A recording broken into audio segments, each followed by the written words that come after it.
My name is Rich Schmidt. It is September 27th, 2017. We are interviewing Allen Holstein today at his house. And Allen, we're going to start by asking you, why wine?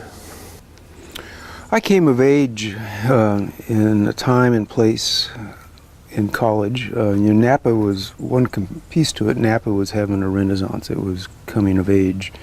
And America was becoming a wine drinking place.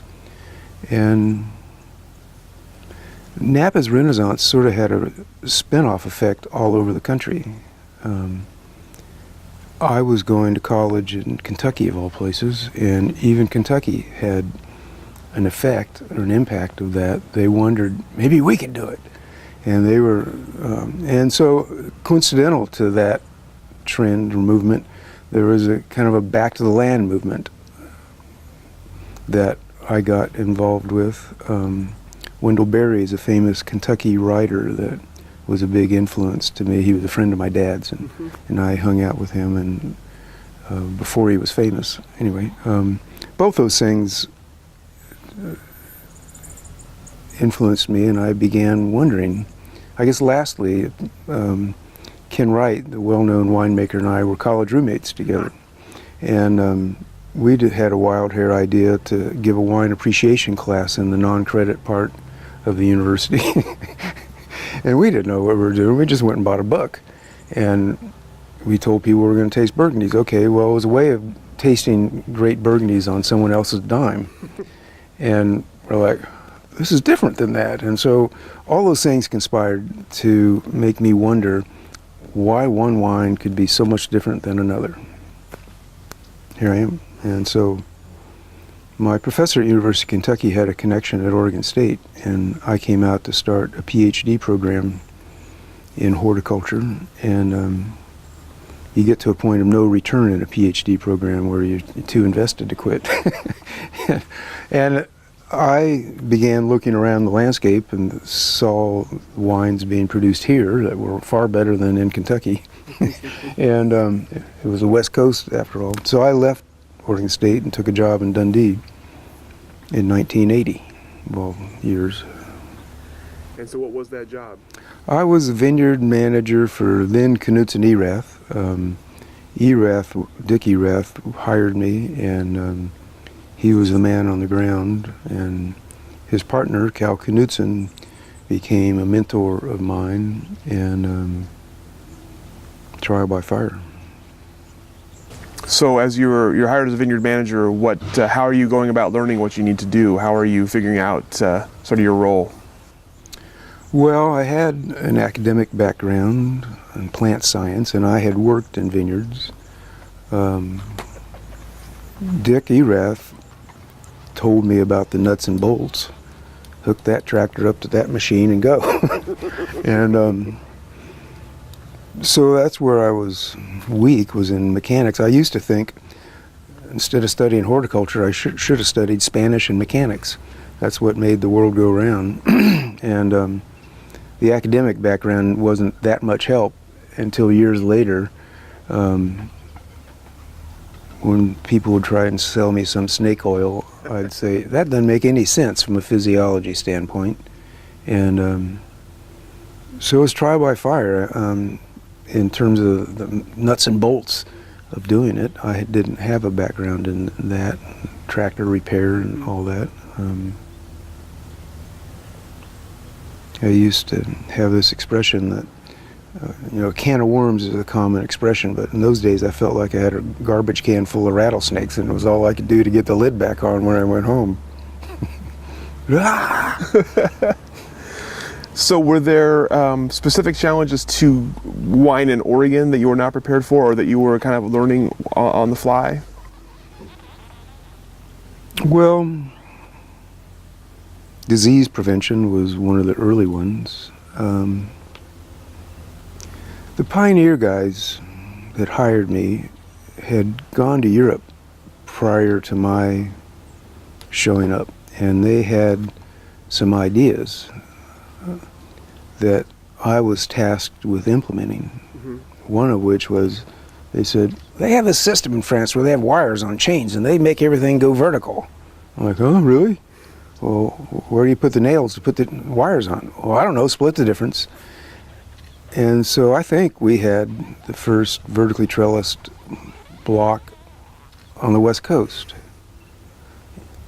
And we eventually expanded it, and it eventually expanded to the whole neighborhood, and eventually the whole West Coast. What was the question? The challenges? Yeah. Well, one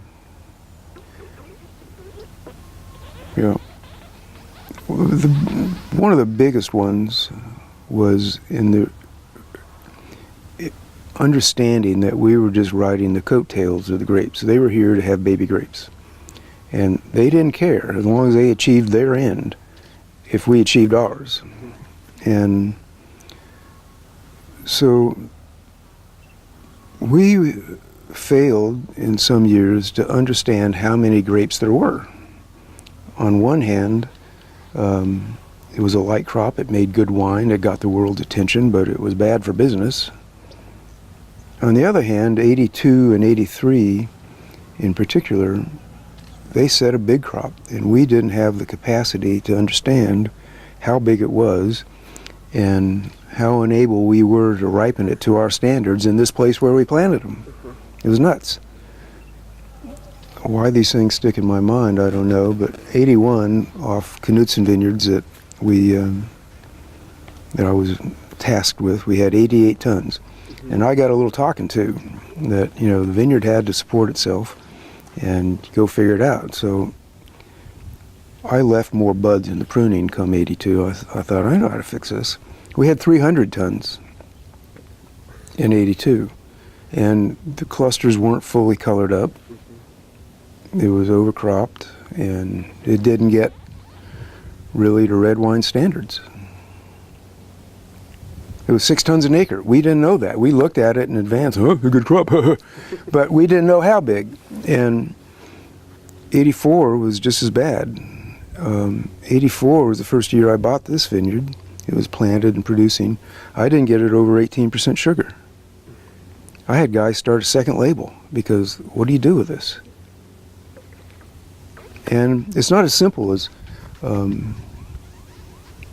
the maximum amount you can ripen. That's an ongoing debate. What's the ideal yield in terms of tons per acre? We used to think it was 2.75. Oh, maybe 3 is okay. And so that's an ongoing debate. But the whole crop estimation thing, which by the way was pioneered by Steve Price down at Oregon State, came up with a technique that I can describe. But whatever the year is, there is an optimal yield. In warm years, yeah, you can get more. Cold years, probably need to get less. But there's a logistical piece to it too, and that is the goal is to have all the grapes picked and all the tanks and barrels full. If all the tanks and barrels are full and the vineyards aren't picked, then one of the most important decisions about that vintage when the grapes are picked is determined by logistics.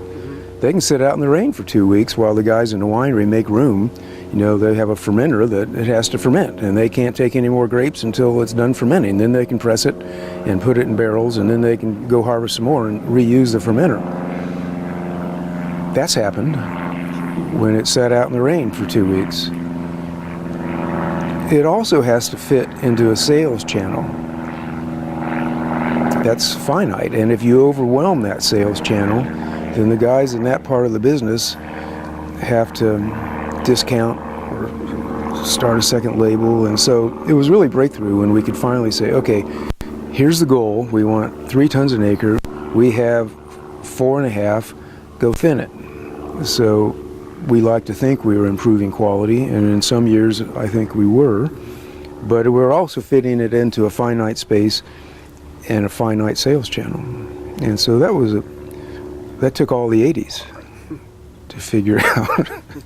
Because you only get one chance to do it every year. Yeah. It's like being on a football team, and you either have a winning season or a losing season, and you have to live with it all year. Right. So you mentioned Steve Price at OSU, so tell me a little bit about the system you were talking about. Well, it was clever observation that he concluded that from bloom until harvest, there's a very steep increase in berry weight, obviously, but that it was sigmoidal in nature. From bloom up to about 50 days, it had a steep increase, and when it's changing daily so much, it's hard to get a bead on it, an estimate. But after 50 days, it flattened for 5 to 10 days to where you could get a reasonable estimate on it, and then it resumed its increase. And he concluded that you can take that weight at 50 days and double it, and that would be your weight at harvest. That was an aha moment. And when the clusters are really heavy, they can more than double, and when they're really light, they won't quite double, and you have to know if you're in the middle of the bell curve and use your instincts.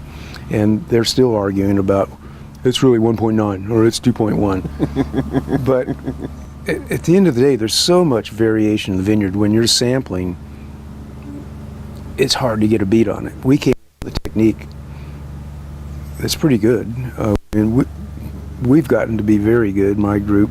We can come within 3% of what the target yield is. On whole, some fields are 10% high and others are 15% low. Okay, we spend 8.5 minutes in a field to do it. You know, a statistician would say, you're crazy. You've got to take so many more observations to have any reasonable expectation of being accurate, but commercially, there's not the resources, time or resources to do that. So we came up with a technique that sort of perfected the Steve Price technique to get a good estimate. And when we get started, we'll take a group out, some more experienced than others, and we'll do the same field. And if someone that's new comes back and they're 20% off of mine, it's like, nope, go back. You're not in the zone. You gotta get in the zone. You know, you gotta feel it and take observations that sample all the variation while still being in the middle of the bell curve. It's fun. It's an interesting mix of art and science. Yeah, and I've done it in Burgundy and in California, and different varieties in different places. It might be a little bit of a variation on the theme, but it gets you in the ballpark. I've been in Sonoma doing this, taking samples at 50 days after bloom, and some of the locals look at me like, what are you doing? I'm like, I'm estimating the crop. And they look at you like you're nuts. In that environment, if you have more grapes than you expect, you go down the road and sell it to Kendall Jackson or Gallo at a discount. Life goes on. There wasn't that outlet here. Sure. Couldn't do it. So it works with other varieties and other places to a degree. And Brand Oregon, everyone in Oregon is nuts about it. They've gotten good at it. And it's been adopted in other parts of the world to some degree. So you mentioned that you started Canoes in Wrath in 1980, and by 1984, I think you said you had purchased. Yeah, I started daylighting a little bit. Some of the other pioneer guys that had vineyards that didn't have wineries, I started moonlighting for them, one of which was Gary Fuquay that owned this hill, and I bought this piece from him. And those were the wilderness days. Argyle came along in '87, and I've described it before. There was the pioneer phase. When I started, there was 13 wineries, and there was 1,000 acres in the state, and I was in charge of 100 of them. And I watched the interview with Bill Blosser. There was a lot of collaboration. You know, what are you doing? How do I do that? But at the end of the day, no one really knew what they were doing. And it was learned by experience and by mistakes, 82 and 84. The second wave was begun by people who were entrepreneurial and not risk adverse and young enough to do something else and had experience in other parts of the world growing grapes and making wine, and realized the promise here and realized it hadn't been fulfilled. And Argyle was at the vanguard of that, as was Domaine Drouin, Archery Summit, all started happening. Drouin really put Oregon on the map as far as I'm concerned. And so that was a fun time to be here. It was like being in the little United Nations in Dundee. Argyle was begun by an Australian group that had experience in South Australia, and along comes Druin from Burgundy, and I had the opportunity to work with the Druins for 20 years, beginning in '88. So I started with Argyle in '87, Druin in '88, and it was Yippee-ki-yay. And that was about the time when a lot of other things were happening.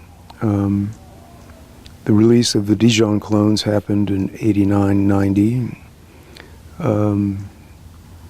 Phylloxera was discovered in '90, just down the hill in the neighboring vineyard. That was hair on fire moment. And so crop estimation began late '80s, early '90s. Clones were technically released in '89, I think, but we could only buy 25 vines of each flavor because that's all there was. And because of my mentors had previous experience with them, they chased me off to a nursery and said, "You blow those up." A lot of guys planted 25 vines for observation, but we went yippee-ki-yay with it. And phylloxera was discovered, which meant we had to start figuring out rootstocks, some of which were more devigorating than others, which addressed a problem we had in the '80s with excess vegetative vigor and too much growth. And coincidental to all that was a evolution. About said revolution, but I wanted to, evolution is a better word, with row spacing. Druin introduced French Burgundian type row spacing that was the first of its kind in the New World, as far as I know. And that had a knock-on effect on my group and others, and even in California, which required more sophisticated vertical trellising. It was one thing to have rows 12 feet apart and let them flop willy-nilly, but when you had rows closer together, you had to be on it with training and canopy management. So all that was blossoming at that time. So I follow up with you about phylloxera, because we of course know that was the big scourge of that time. I'm curious, in your recollection, tell me what you remember about it being sort of discovered, and then the kind of what happened afterward. Well, we were managing the vineyard. It was Gary Fuquay's vineyard after I bought this one, and so it was right there. And my Australian mentor, Brian Crozer, who founded Argyle, we were out running around the vineyards. He'd come frequently, and he was a vineyard guy, and we'd go run around the vineyard, and there was a weak spot just above the house, and he goes, "What's that?" I don't know, we need a little fertilizer. It was a weak area and turned yellow in August, and it was kind of circular, and I had a garbage can full of rattlesnakes to be worried about that. He goes, "You better get that looked at." And I went, yeah, okay, but I think I'll let it go a year or so. I fertilized it and it didn't respond, and I'm like, okay. So I called some professors at Oregon State, and the industry was small enough then, they knew exactly what vineyard I was talking about and where it was, and they came and looked at it without me. They said, "Oh, yeah, we're going to be up there, we'll check it out." And I was driving down the road with one of the first cell phones known to man that was hooked up to the car, and with Robert Druin on Warden Hill Road, and I get the phone call from the professors that that was phylloxera, and I just about ran off the road. And they, right or wrong, felt like they had an obligation to inform the Department of Agriculture, and I had Department of Agriculture officials in my office next morning.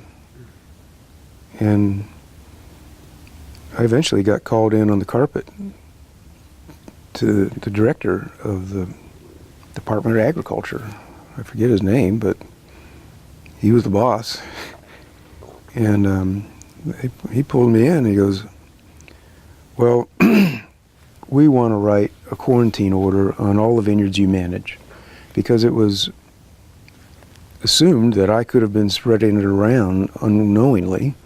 There was also an undercurrent of, what's Holstein doing now? Where did it come from? There's always been a fear of someone suitcasing in an exotic pest, And there were a lot of rumors, true and false. But it was against that backdrop that the Department of Agriculture was reacting. And I was horrified. I had read the books about how fast it moved in Europe in the 1800s. And I just bought this, just built a house. I was pretty invested in young buck. And I could see lawsuits or property values. I had no idea. I didn't know what I didn't know, but I was defensive. And I told the guy, look, you can write a quarantine order if you want where you found it, but leave the rest of them alone. And he goes, Mr. Holstein, we have the authority to remove those vineyards if we want. And I go, let's talk. And I got busy. I inherently knew that the spotlight was on me. I had TV cameras chasing me around. And if I found it anywhere else, then the pressure was going to be off. And the Department of Ag guys were helpful. The middle management said, well, we know the guys at Forestry. They have a plane. Let's go fly around and look. And they did and took pictures and came back and showed me, you know that vineyard? Yeah, I know that vineyard. Well, that looks pretty fishy. So we found it in another vineyard in Dundee Hills that summer. And they found it in another vineyard down near Eugene that summer. So the spotlight was off me, but for a while I had the only phylloxera within 600 miles. And the university got involved and said, well, you need to wash your shoes every time you go in and exit a vineyard, and have foot baths and wash your equipment. And the hysteria level went up a bit. In hindsight, I think it was here all along in backyard vineyards, and 2 bugs turned to 4 and 4 turned to 8, and because where they found it were places that didn't have any common denominator in terms of plant source or management or any of that. And so there was a big industry argument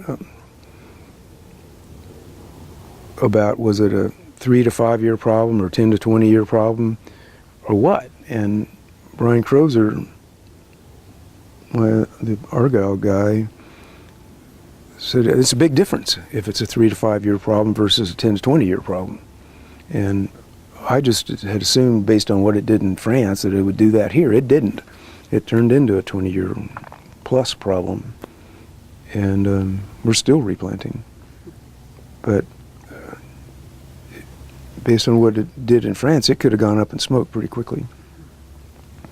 So there was a hiatus. There was a recession at the time, and everyone stopped planting until, like, oh, we got to figure out rootstocks. And Robert Drouin had a book in French with a dichotomous key in it. Are you in acid soils or alkaline? Chick, acid. Are you in basalt or granitic? Basalt. Chick. And it listed 4 or 5 rootstocks. And that's the ones we used. And are largely the industry standard today. Some were more devigorating than others. We used some that he eventually tore out. They were too vigorous. So planting didn't much resume until the middle 90s, by which time Stoller was starting a vineyard, and we approached him. We were concerned about the source of grapes for Argyle. It was all based on unrooted vines, and without knowing how quickly the phylloxera thing was going, we could see a supply being impacted. And along comes Bill Stoller.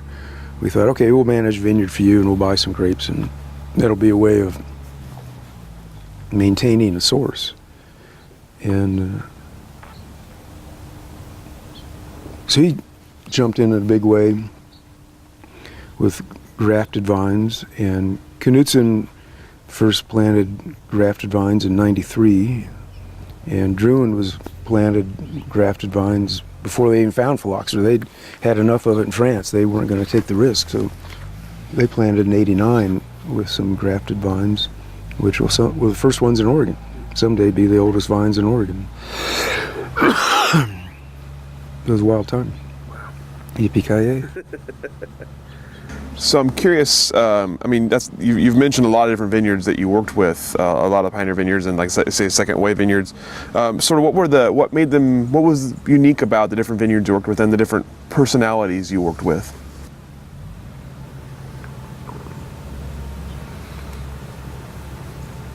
Well, there was a chapter. The Druins were blue blood, Burgundian, traditional, experienced with Pinot Noir and philosophic. The Argyll's parent group was Australian and young Turks and aggressive and scientific, and I sort of had to pinch myself going from one camp to the other, like, okay, the French are going to be having a 2-hour lunch, you can't get in a panic, you're just going to have to relax, and then we go back to the Australian camp, it was like, boom, boom, boom, boom. And so Stoller wasn't a technical guy. We used a lot of the same approaches that we'd used in Argyll and Druin. And the idea was to have a diversity of clones and diversity of rootstocks, and that they would perform a little bit independently of each other year to year, and that particularly with clones, it gave winemakers more choices in blending and more layers, I think. The rootstocks had an impact too, but we took the lessons that we learned at Knudsen Vineyard and Druin Vineyard and propagated it all up and down the valley. Argyll eventually developed their own vineyards in '97, Lone Star, and then Spirit Hill. So we applied all those lessons learned in the '90s. For better or worse, we moved towards higher density plantings, which seemed like a good idea at the time. But now we're in this labor crunch. It's like, what were you thinking now? But it's, yeah.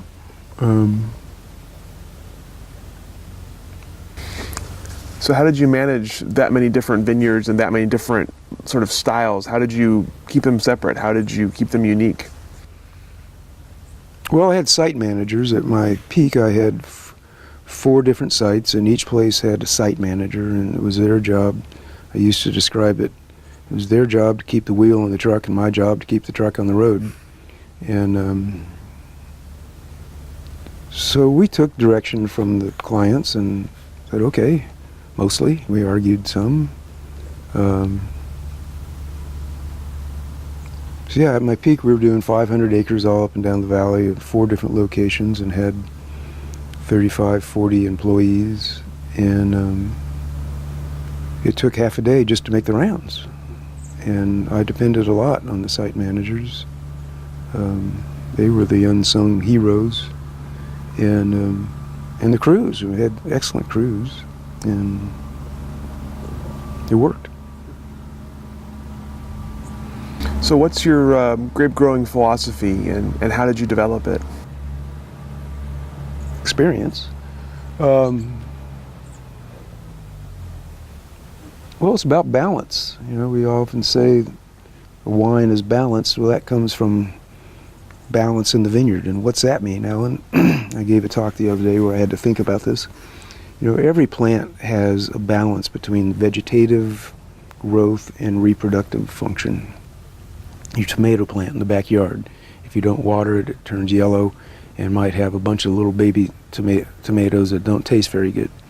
Versus if it's located next to a rain gutter spout, it grows like a son of a gun and it's out of balance. So vineyards have that same balance between, and everything that we do is an attempt to influence that balance.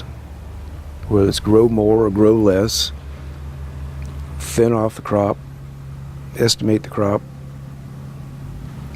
water, not water, cover crop, no cover crop, and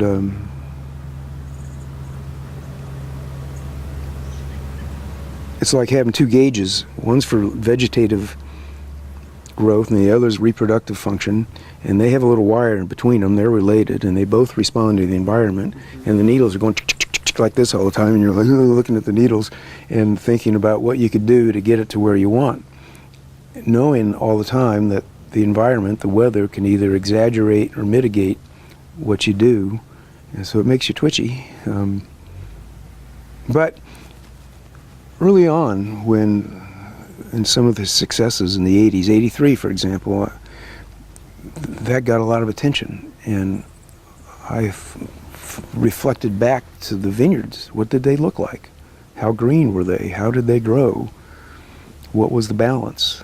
And so I've tried to reproduce that ever since, learning lessons along the way, I guess.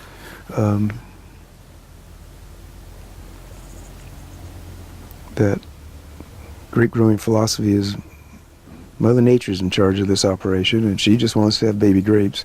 And if we can ride her coattails and achieve our end, good. I'll take it. And is it still evolving, the philosophy, your philosophy? Still learning? Yeah.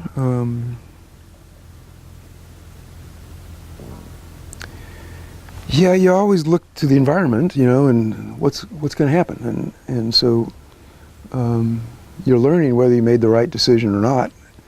Are there more tools in the toolbox to affect it? No, people have been doing this since Roman times.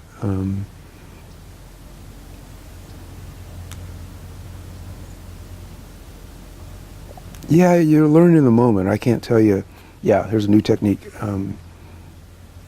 You learn to put all these things together in a different way and make decisions to get in the way or get out of the way.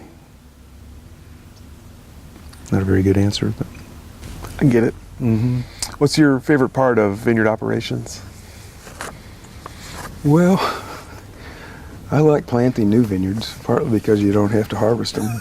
That's the creative part. You look at a piece of land and think, what would I do with that? And which way would I run the rows? And that's the creative part. And what would I plant there? And what spacing? And what's the end game? How good is this site? What's its potential? How would I do it? And so it's a fresh field. You can start over, and the timing of young vineyards is different. You can do it when the producing vineyards aren't busy, so it's more leisurely, and so I enjoy that. I enjoyed estimating crop. That's a challenge, and I sort of took it as a competitive thing. I wanted to give me the target. I'm going to hit the target, and you feel good when you do that. You worked with Mother Nature. She's achieving her end, and we're achieving ours, and enjoyed that. And being outside in a place of beauty, it's cool. You mentioned some of the early vintages. Is there a most memorable vintage for you, either positively or negatively or otherwise? Well, 83 was a breakthrough. We had 1.5 tons per acre. It was disappointing financially for vineyards that were selling grapes, but the wine was, to this day, I think, is one of Oregon's best. Ken Wright and I snuck into Erath's cellar and tasted 83s out of the barrel, and that's what's responsible for Ken being up here.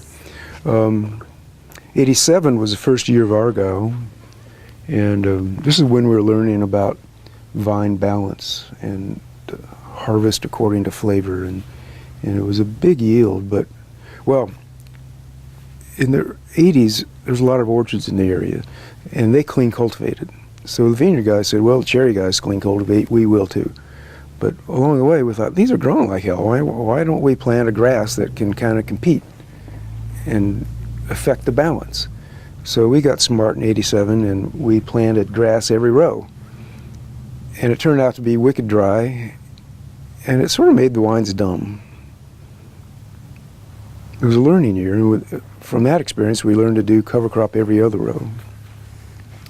91 and 93 were years that were late. The intended harvest date was October 10-ish, 5 to 10-ish, and we knew there wasn't much margin for error. The last half of October, when the curtain closes in Oregon, it's slammed shut. You're done. There's no hanging on. And so we knew that the margin for error was slim. And that's when we were beginning to do the crop estimation and thin to a goal. And even with that, it was nip and tuck with getting them ripe. But both those years had 90s the first week of October. That was like, thank you, God, it saved the day. And they were brilliant vintages. I could go on and on about, they're like your kids. Every one, like, you bleed, sweat blood on every one of them.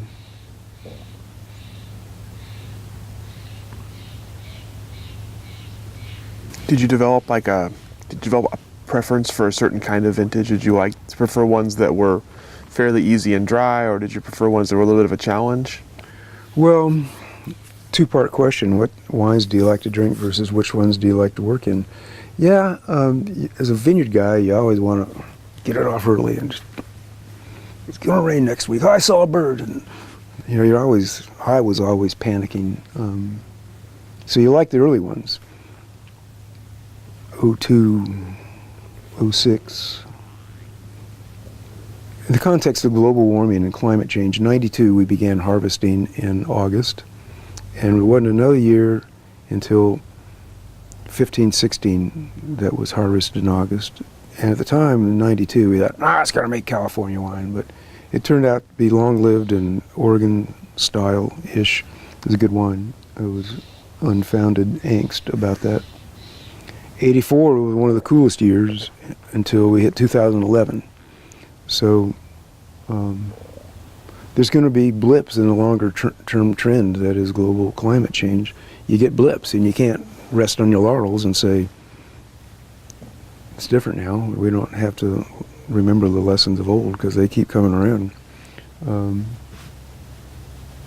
Other vintages. Well, 99, we used to say great wines come from when they ripen right at the end of the season. We say that until we get an early year and they ripen before the end of the season, but that's true around the world, I think, that great wines come where they ripen towards the end of the season. Robert Drouin used to say the vines kind of ripen at the same time as the grapes,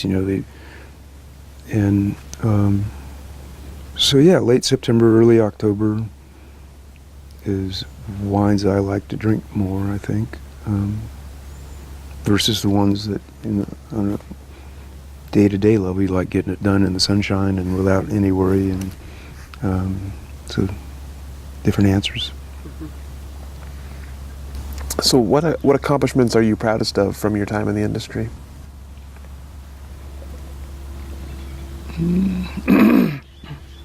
Well, it wasn't my ideas or my money, but it was my execution of a lot of the improvements in Oregon viticulture. Of all of them. I was in the trenches with clones and with rootstocks and spacing and crop estimation and all that. It feels like I had a hand in the evolution of this area.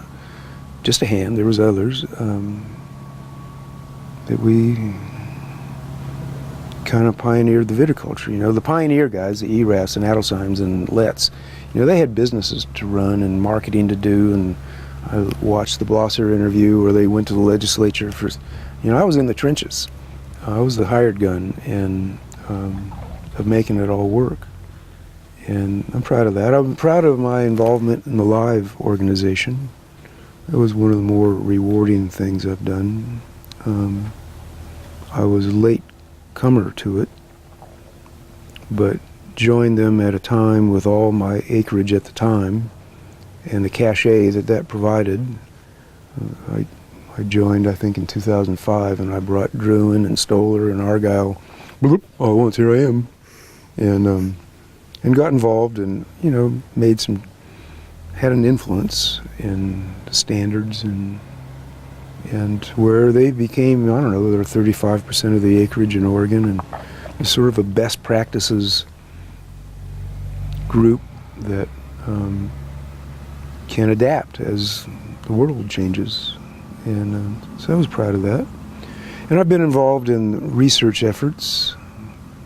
Coming from the university early on, I wanted to keep a foot in that camp, and so I've been in various technical groups and research groups trying to get some overlap, I came to believe that industry and university were parallel universes, that they could trundle on indefinitely and not achieve much overlap unless someone made an effort. And it's been a little bit of a love-hate thing. I get frustrated and mad and go home to my cave until I get frustrated and mad and I charge back. But I had a good relationship with the university people, and currently involved with the North Willamette Technical Group. I'm a co-chair of that with Patty Skinkus, and it's grown. Used to be 4 or 5 people having a beer, but now 30 or 40 people show up, and young tigers that are going to conquer the world. And like, really? So it's served as a way to get some overlap. Industry people don't understand what university people have to go through. Their goal is to get published in paper, and they have to go through certain protocol to achieve that. And industry people, they want results. They want some answers. And without some effort at achieving overlap, we just trundle on in parallel. And what was it about live that eventually did bring you into it, and what was the sort of the impact or input you had? I increasingly got questions about our environmental practices. And I was sort of dug my feet in and said, don't worry about it. Look at all this razzle-dazzle stuff we're doing. And it didn't go away to where marketing people and winemakers and salespeople kept pressing the issue. And I realized that I was painting myself in a corner. I needed an answer to that question. And Live had a policy of third-party inspection. I realized, A, that I was painting myself in a corner, and that, B, it was marketing. It wasn't nuts and bolts viticulture. Some of the inquiries I was getting, it was more about, what's our story? Mm-hmm. Well, you're in charge of the story. I'm in charge of viticulture. Well, it wasn't that black and white, and I realized that I needed an answer to that question, and that the third-party inspection gave you credibility as opposed to just spouting off that I do this or I do that without any third-party inspection. So it was successful from that standpoint. When I continued to get questions, I go, third-party inspection and sustainable, and we talk about it.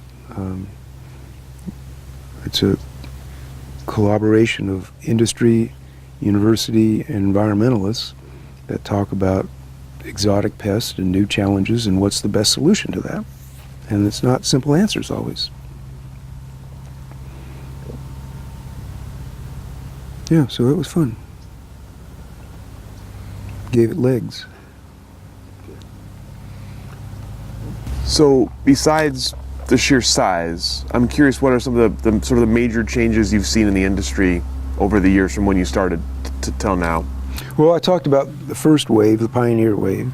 The second wave was the entrepreneurs, risk takers. The third wave began really when St. Michel bought Erath. And I met Jess Jackson of Kendall Jackson down at Argyle in the 90s, and the risk was considered too high for those companies in the 90s. Our yields weren't adequate. It was just like, it's a little too high risk. So the third wave was more risk-adverse companies with bigger tentacles began to locate. And Argyle was purchased by a big company that never would have invested here in the early days. Erath was purchased by St. Michel. There's other examples. There's big business here now. And they have employee manuals and HR people and rules and regulations and policies that didn't have.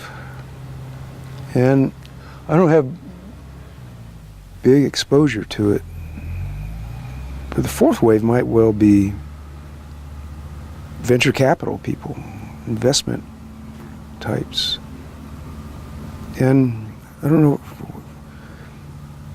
but the pivotal point was when the risk was considered lower, not only did it attract bigger companies, it also attracted more mom and pops and young people.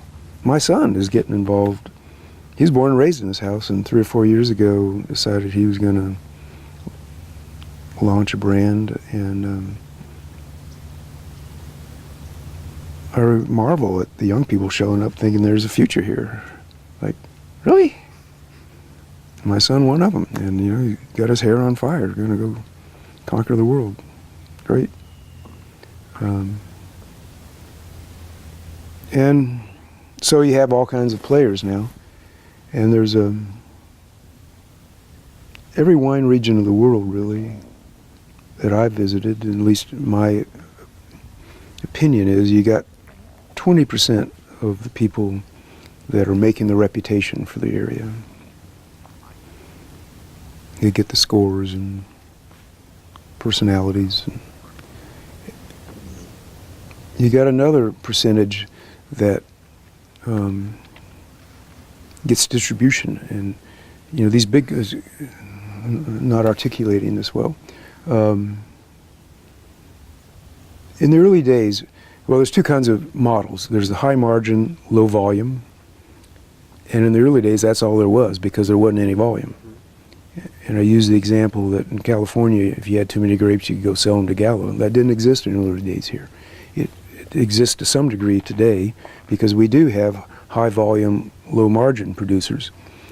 There's a symbiosis between the two models.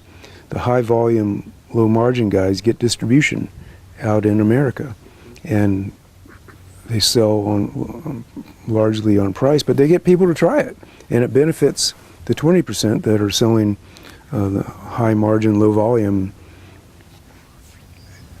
So they work together. That didn't exist in the early days. So has it fundamentally changed the Oregon wine industry? Is it a different industry now that you have the outside players in it? Yeah. It's hard to imagine what it was like. Again, watching the Blosser interview about I think you asked what was his goal. He said, make it through the year. and we used to have this expression, live to fight another hour. It wasn't established. It was up in the air. It could have gone either way. It seems. And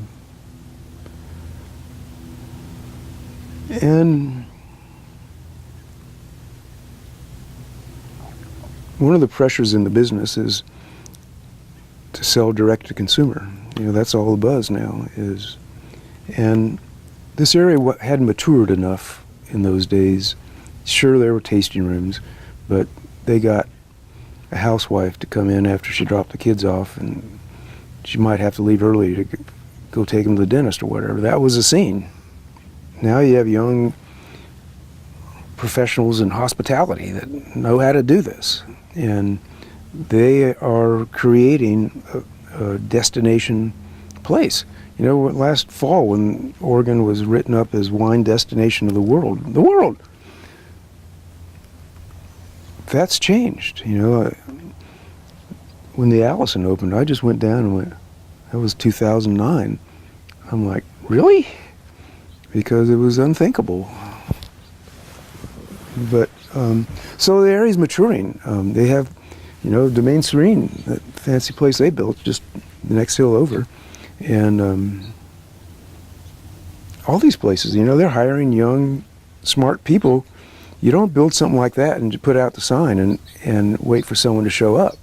You hire people. Same with the Allison. They fill it up, and those people come from all over. And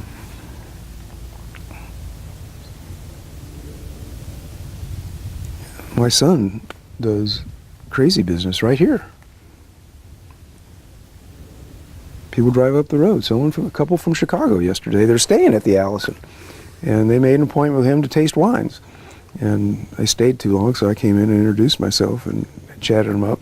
And yeah, he just turned 40, lived in downtown Chicago, staying at the Allison. And in that sense, it's way different. This was Hillbillyville. You didn't have restaurants, and you didn't have the Allison. And I think it's going to continue to change. I read something on the Wine Board website this week about sales. Oregon wine sales increased 16% last year and 17% this year, when the average for all wines, domestic wines, was 2 or 3%. But even with those increases, there's still only 1% of domestic wine sales. So hard to tell where it'll go. Yes, let's talk about that a little bit. What do you think will happen in the next, say, 15, 20 years in Oregon wine? I think it'll continue to grow, and maybe a lot. It may not be recognizable. If you're in California, for example, or if Australia, or pick a place, and you've had a business for a generation or two, and you believe that your area is going to be challenged because of climate change, you're going to look around at what's sustainable for your business. And it's Oregon. Number one. Number two, never mind there's a financial incentive that the price of land here, as much as it seems expensive to the locals, it's still cheap compared to other wine districts of the world.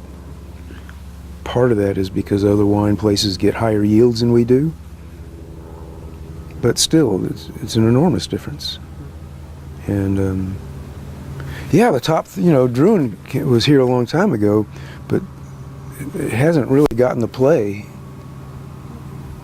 in the press, but it's pretty seismic as far as I'm concerned that two of his biggest competitors, Burgundian companies, have located here in the past 2 years or 5 years or whatever it is. Small to begin with, but giant companies with prestigious brands. And colleagues that have direct contact with them say they see this as a generational thing. They're not in a big hurry to jump in, but they're here, and they live in a world where land is $300,000 an acre, and they're not making any more. Right. And two, they like the direct-to-consumer model, and you can see that the area is maturing in that regard. Paris, or Portland is not Paris, but still.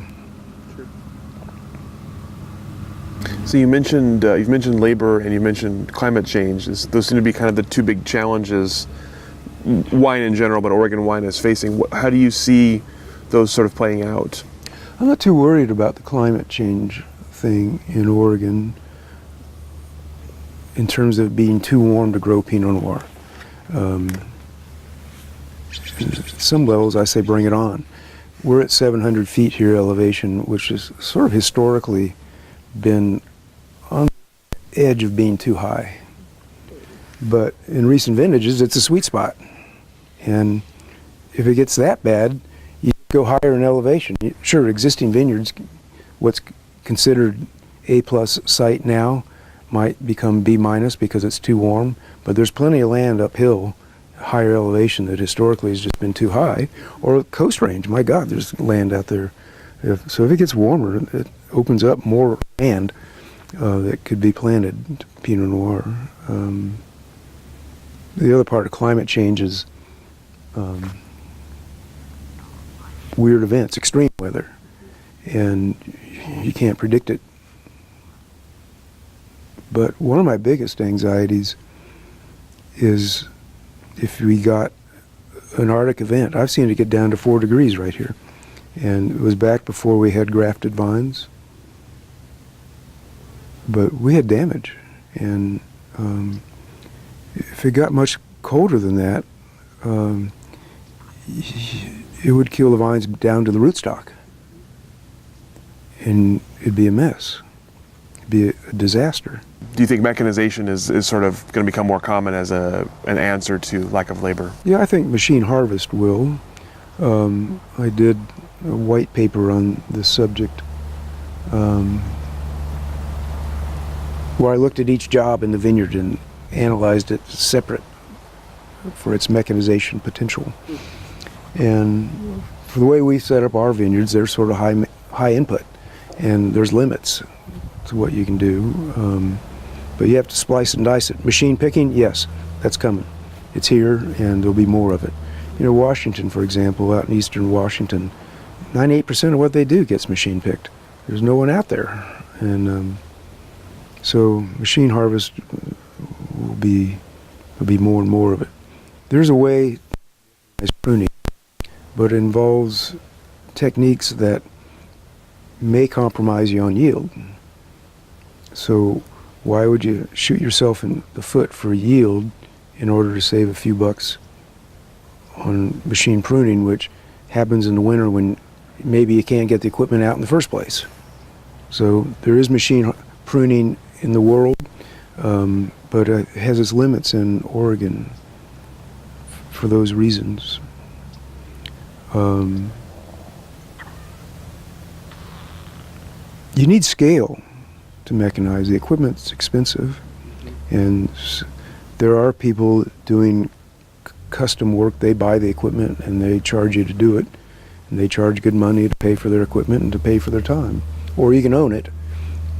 To own it, you have to have scale, and you have to be committed to machine harvesting. You can take the harvesting unit off of the tractor and put on a sprayer and put on other attachments that are more efficient than what we do, but it's $500,000 for the whole business, and Oregon doesn't have that scale mostly. The bigger companies do, and they will. If you look at, you know, wine regions in France, they haven't had or the New World for that matter, in Australia and New Zealand, they haven't had the advantage of Mexico next door, and they managed. In Europe, okay, they have some gypsies and Turks, casual labor pool that they can scare up for harvest, but they use locals that historically haven't been an option here. But if we can figure out a way to make it more efficient for locals and more rewarding, maybe there will be. But that's how the world's done it.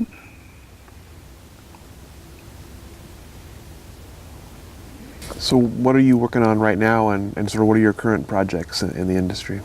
Well, as you may know, I recently stepped back from Argyle after 30 years. And I've spent more time in this vineyard than I have in 30 years. It's what people aspire to go out and putz in your vineyard. And for a long time it was, you know, hassle, sideline project. We got to get this done. But I've been enjoying going out and putzing around my vineyard. And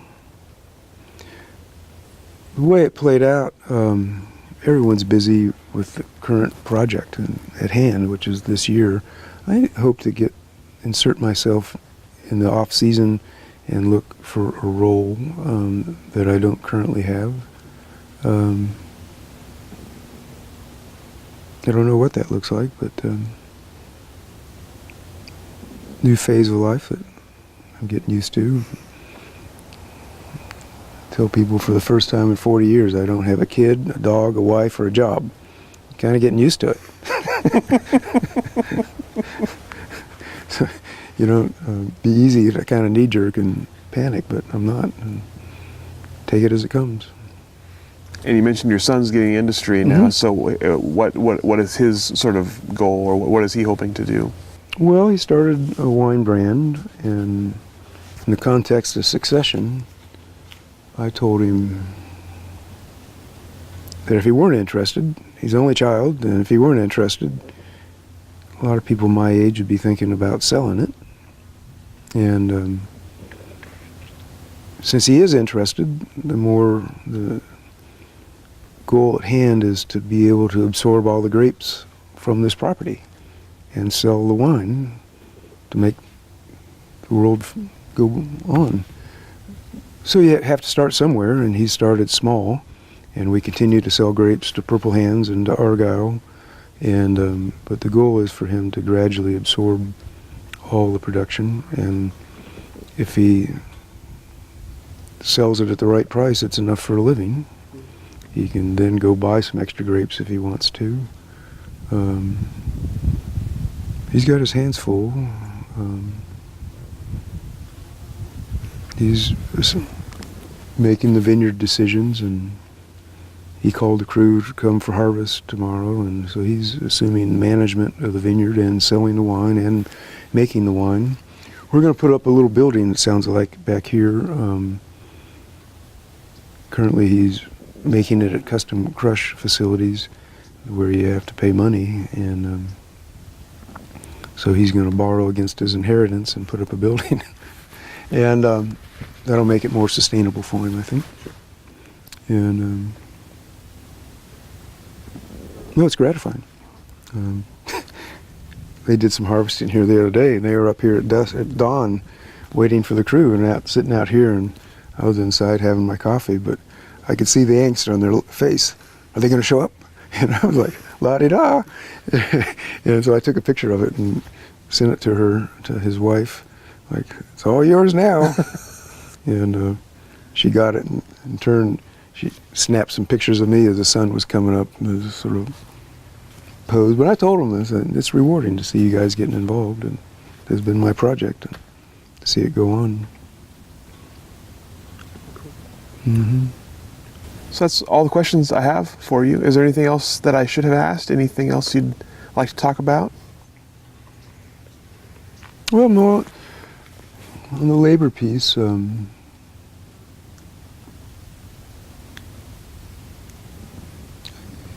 it can't be overemphasized what the Hispanic labor force, their contribution has been. And there were decades where I didn't speak English till I went home at night. I lived it and breathed it with them. And they've made a real contribution. Along the way, health insurance debate, I worked with them to get health insurance, and for a while they had catastrophic policy, but they didn't have prescription coverage to get the medicine the doctor told them to get, and so we had that struggle until we finally got them good coverage. But I think that's something the industry could do better at. And I was the trustee on the first 401k program, got them going on it, and they've participated. And so I was heavily involved in insurance and benefits for them along the way. And